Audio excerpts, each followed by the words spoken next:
আচ্ছা,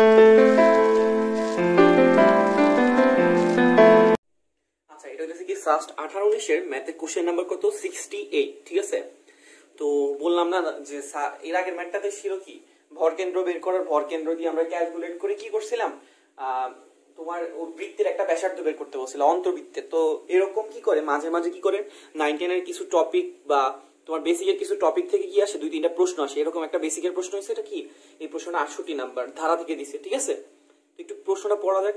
কি বলছে, 2 + 5 + 8 + 11 + ... সমান্তর ধারার 100তম পদ থেকে 150তম পদ পর্যন্ত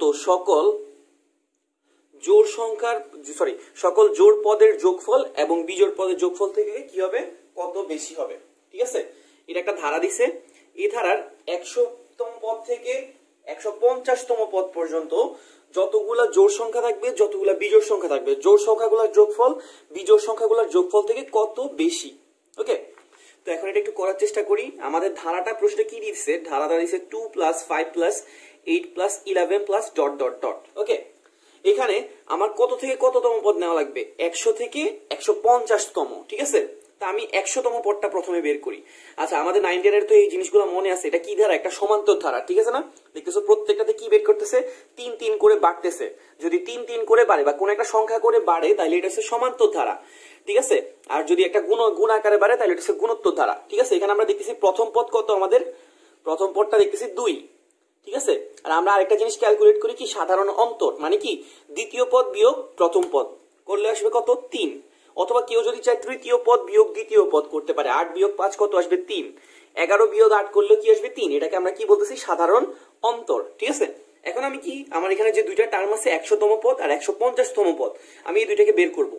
তাহলে 100তম পদ কত হবে, আমাদের সূত্র ছিল n তম পদের সূত্র কি ছিল, a + n - 1 × d। একটু রিভার্সে গেলে আমাদের 9-10 এর এই সূত্রটা ছিল। ঠিক আছে, a + n - 1 × d। এখানে আমাদের a এর মান কত, 2। n 100তম n তম পদ যদি n - 1 হয় তাহলে 100তম পদে n এর মান কত হবে, 100। তাহলে 100 - 1 × d, d এর মান কত এখানে, 3। এখান থেকে আমি ক্যালকুলেট করলে কত পাইতেছি দেখতেছি। এখান থেকে আমি যদি ক্যালকুলেট করি তাহলে এখানে 99 গুণ 3 আসতেছে। তাহলে 297 এর 3 গুণ করলে কত আসবে, 299। ঠিক আছে, তাহলে আমাদের 100তম পদটা কত হবে, 299। ওকে, আর 150তম পদ কত হবে একটু জিজ্ঞেস করি।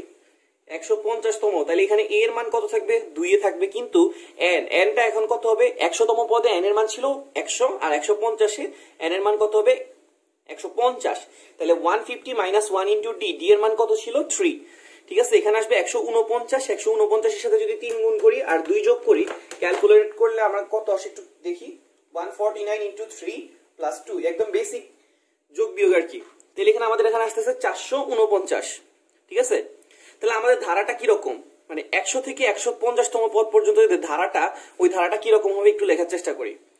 299 + ... 449, এটা হচ্ছে কি আমাদের ধারাটা। তাহলে মাঝখানের পদগুলো কত কত হবে, দেখো তোমার ধারাটাতে কি কত করে বাড়তেছিল, 3 3 3। তাহলে এখানে পরের পদটা কি হবে, 299 পরের পদটা হবে 302, তারপরের পদটা হবে 305, তারপরের পদটা হবে 308। কথাই বুঝতে পারছো? আর মাঝখানে গুলোকে আমি কি করলাম, ডট ডট দিয়ে বুঝাই দিলাম। ঠিক আছে, ওকে, তাহলে আমাদের ধারাটা চলে আসছে, মানে কি 100তম পদ থেকে 150তম পদ পর্যন্ত যে ধারাটা হবে ওই ধারাটা আমি ক্যালকুলেট করে বের করে ফেলছি। ঠিক আছে, তো এখন আমাকে বলছে যে কি, সকল জোড় পদ আর সকল জোড় প্রশ্নে বলতে সকল জোড় পদের যোগফল আর সকল বিজোড় পদের যোগফল। তাহলে এই ধারাটাকে আমি এখন কি করব, দুইটা ধারাতে কনভার্ট করব। দেখো এখানে কিন্তু জোড়ও আছে বিজোড় আছে। তাহলে আমি জোড়ের জন্য যে ধারাটা পাবো ওইটা কি লিখতাম, আর বিজোড়ের জন্য ধারাটা একটু লেখার চেষ্টা করি। দেখো তো এখানে শুরু হয়েছে কত দিয়ে, 299 দিয়ে। এটা কি জোড় সংখ্যা না বিজোড় সংখ্যা, এটা অবশ্যই বিজোড় সংখ্যা। তাহলে আমি শুরু করবো বিজোড়ের জন্য, এখানে কত, 299। দেখো তো 299 পরে বিজোড় সংখ্যা কত আছে, 305। তাহলে এরপরে হবে 305 আর শেষ হবে কত, যে 449, এটাও কি বিজোড় সংখ্যা, কোনো কি সমস্যা আছে না, এটা আমাদের 449। ওকে, আচ্ছা, আর এখানে জোড় শুরু হয়েছে কত থেকে, 302 থেকে, 302। তাহলে পরের পরটা কত হবে, 308, তারপরেরটা হবে ডট ডট ডট, এরকম করে। দেখো তো আমাদের শেষ পদ 449, এটা কি বিজোড় সংখ্যা না জোড় সংখ্যা, এটা বিজোড় সংখ্যা। তাহলে তার আগের পদটা কত হবে, 449 থেকে যদি আমি 3 বিয়োগ করে দিই তাহলে তার আগে পদটা হবে 446। ঠিক আছে, তাহলে আমাদের জোরের ধারাটা দেখতে এরকম হবে 302 308 ডট ডট ডট 446। ঠিক আছে, আচ্ছা এখন আমার কাছে বলছে যে কি যোগফল বের করো, তাহলে আমি এই সবগুলা পদের যোগফল বের করব, এই সবগুলা পদের যোগফল বের করব। এখন তোমার কমন সেন্স কি বলে 100 থেকে 150 পর্যন্ত কয়টা পদ আছে? 100তম পদ থেকে 100, এখানে আমার জানা লাগবে এখানে টোটাল কয়টা পদ আছে। আমাদের 100 থেকে 150তম পদ পর্যন্ত কয়টা পদ আছে? টোটাল 51টা পদ আছে। ঠিক আছে, টোটাল কয়টা পদ আছে? 51টা।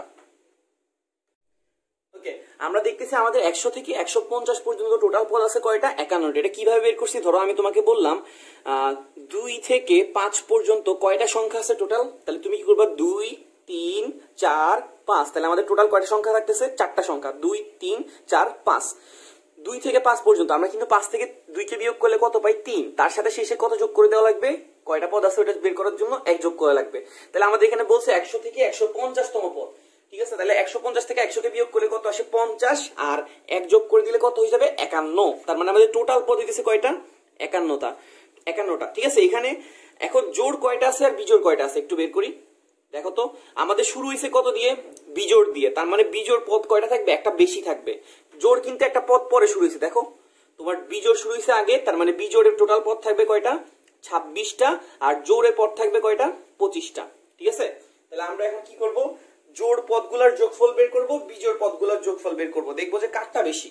ঠিক আছে, তো আচ্ছা আমাদের টোটাল জোড় পদ আসতেছে কয়টা? 25টা, আর বিজোড় পদ আসতেছে কয়টা? 26টা। জোড় পদের ধারাটা কত থেকে কত পর্যন্ত? 302 308 446 পর্যন্ত যায় শেষ হয়েছে। ঠিক আছে, আর বিজোড় পদের ধারাটা 299 305 449 যায় শেষ হয়েছে। তো আমরা কি করব? এই সবগুলা পদের যোগফল বের করব, এই সবগুলা পদের যোগফল বের করব, যোগফল বের করে দেখাবো যে কারটা বেশি। ঠিক আছে, তো কিভাবে বের করবো যোগফল? আমরা যে সমষ্টি বের করতাম 9 10 এ পদের সমষ্টি বের করার সূত্র কি ছিল? সবার মনে আছে থাকার কথা, n/2 2a plus n-1 into D. ঠিক আছে, এখানে a ছিল প্রথম সংখ্যা বা প্রথম পদ, d সাধারণ অন্তর, n হইতেছে পদ সংখ্যা। ঠিক আছে, তো ধরো আমি জোড়ের জন্য সমষ্টি বের করতে চাইছি। জোড়ে কয়টা পদ আছে? আমি দেখতেছি এখানে টোটাল ছিল 51টা পদ। যেহেতু জোড় পরে শুরু হয়েছে তাহলে জোড় একটা কম থাকবে, বিজোড় একটা বেশি থাকবে, তাহলে 25 আর 26। ওকে, তাহলে এখানে n এর মান কয়টা হবে?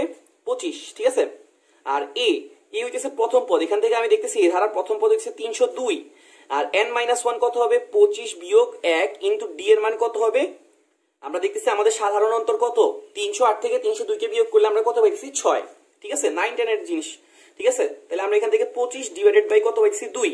এই দুইটাকে গুণ করব, আবার এই দুইটার বিয়োগ করে গুণ করব। গুণ করলে আমাদের টোটাল কত আসে? আমরা একটু তাড়াতাড়ি করে ফেলি, হাতে হাতে গুণ করতে পারবো, একদম নরমাল গুণগুলা। 24 গুণ 6, তাহলে আমাদের আসতেছে কত? 748।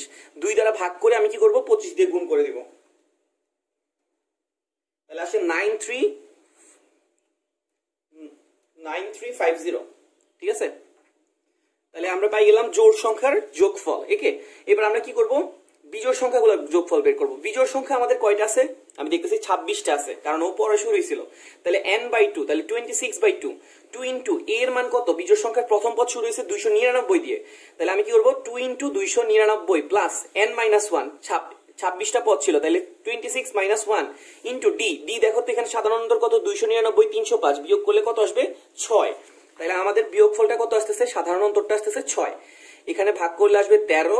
এখানে আমি অংশটা পুরোটা যোগ করে ফেলি, 299 গুণ 2 25 গুণ 6। ঠিক আছে, এখানে আসতেছে 748, তার সাথে আমি কি করব? গুণ করব কত? 13, তাহলে আসতেছে কত? 9724। ঠিক আছে, তো আমাকে বলছে যে কে কার থেকে বেশি, তো আমরা দেখতেছি এখানে আছে 9350, এখানে আছে 9724। তাহলে আমরা বিয়োগ করে দিব বড়টা থেকে ছোটটা, তাহলে কত বেশি পাই যাব? ঠিক আছে, তাহলে 9724 থেকে 9350 কে বিয়োগ করলে আসতেছে 374। তার মানে কত বেশি? আমাদের 374 বেশি। ঠিক আছে, তো আশা করি বুঝতে পারছি সবাই, কারো সমস্যা হয় নাই।